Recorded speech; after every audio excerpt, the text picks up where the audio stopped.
Welcome back to the second D Skateboard Onshape video at Bryanston School. In this video we are going to open up the model that we've already been working on and add in the holes to mount the trucks to the deck. So the first thing to do is to log into your account, and once you've logged into your account you should be able to then open up the file that we created last time. Now it's important to note that being an online or cloud-based piece of software, it saves the work as you go, so you don't have to worry about saving things. Once you've created that document, it will automatically save as you're going through. So here's the deck that we created last time. What we're going to do now is put the holes in to allow the trucks to be mounted. So I'm going to hold the right mouse button down and just rotate this around slightly so that I can get to the bottom of the deck. Now I'm going to create the sketch on the bottom. The bottom is also, ironically, the top work plane, so it doesn't matter if I work on the top work plane or the bottom, but I'm going to just hover over the bottom part of the deck. You can see the edges are highlighted on orange. I'm going to right click and then left click on new sketch. As before, I'm going to press N for normal to, so that I can work normal to the sketch or view down on the sketch. Now it's gone vertically for me, so the deck now is sort of pointing up and down. If on your screen it turns horizontally, don't worry, you can just follow the same steps through, just change the dimensions slightly. Now I'm going to work in the bottom part of this, so I'm just going to zoom in so that I can still see the orange.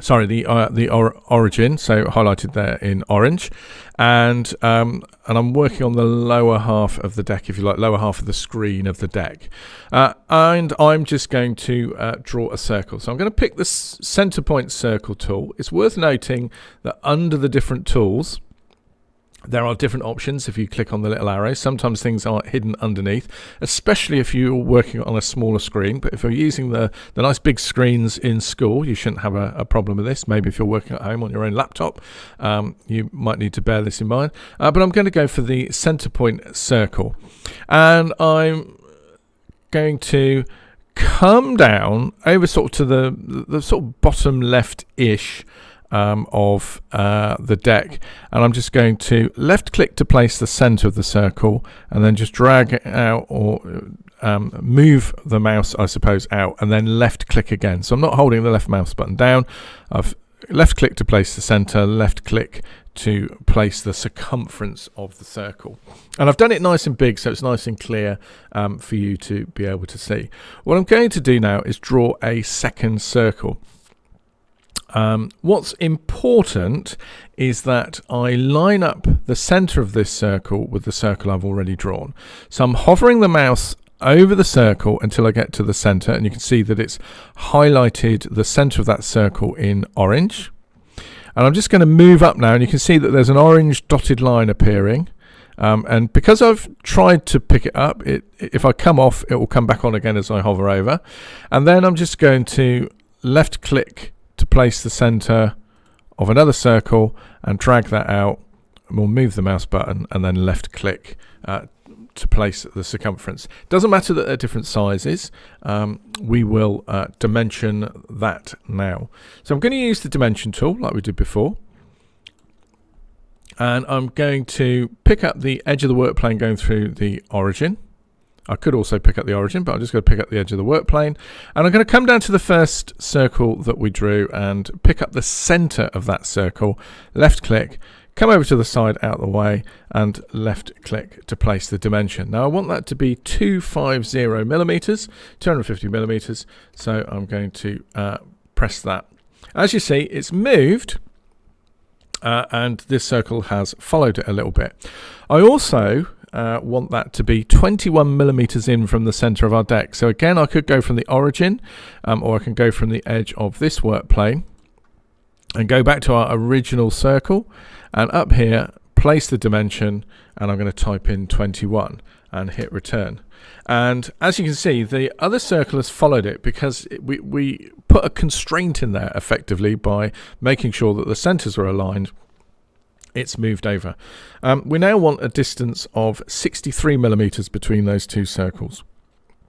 So I'm going to left click on our original circle center, Left click on the second one, come over here, place the dimension, and I want that to be 63 millimeters. So those are the positions of our first two holes for our trucks, but clearly they are too big. So let's dimension our first circle. So I'm going to pick up the circumference, left click, come over here out of the way, left click to place the dimension, and I want that to be 5 millimeters. So I'm just going to type in 5 and hit enter, and it changes.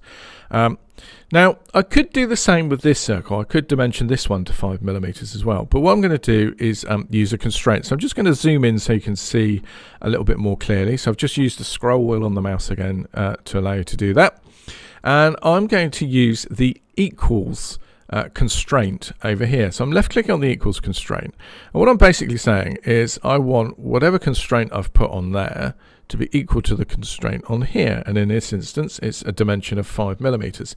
So you can see that that's now changed. The reason for doing this is if you're designing something and you're not quite sure what the sizes are. So at the moment we're looking at using M5 or M4 screws in here, so we've got a hole that will allow that screw to go through. Say suddenly we bought some other trucks and they needed a bigger screw. They needed a 6 millimeter screw, so we needed 6.5 millimeter holes.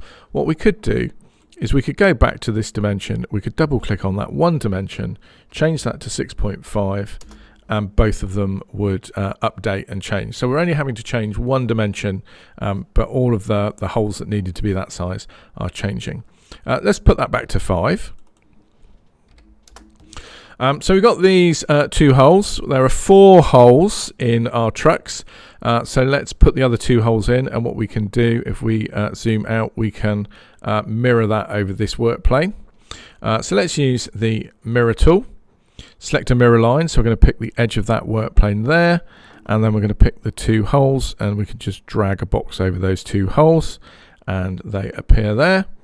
And we can do the same to put the holes in at the top of the board as well.